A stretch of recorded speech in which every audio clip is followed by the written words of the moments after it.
langsung ya ditangani pemerintah ke depan bahwa siapa yang memegang kartu ini, inilah yang akan prioritas untuk mendapatkan fasilitas dari pemerintah.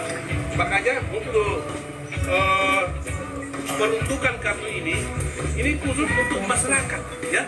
Ini tidak ada buat untuk kelas menengah ke atas, ini tidak perlu. Ini untuk kita supaya benar-benar kita jamin, kita pastikan fasilitas dari pemerintah, subsidi dari pemerintah benar-benar diterima oleh masyarakat yang membutuhkannya, bukan kelompok-kelompok elit tertentu yang menggunakan fasilitas itu untuk kepentingan kelompoknya.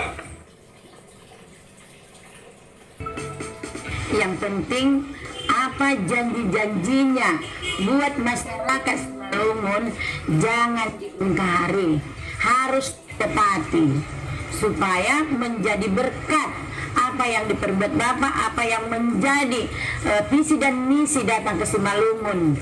Semua jangan dibohong-bohongi masyarakatnya.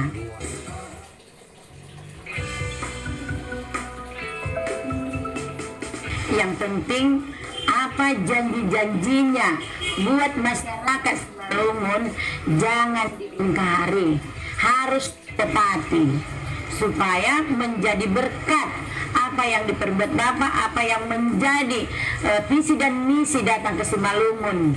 Semua jangan dibohong-bohongi masyarakatnya.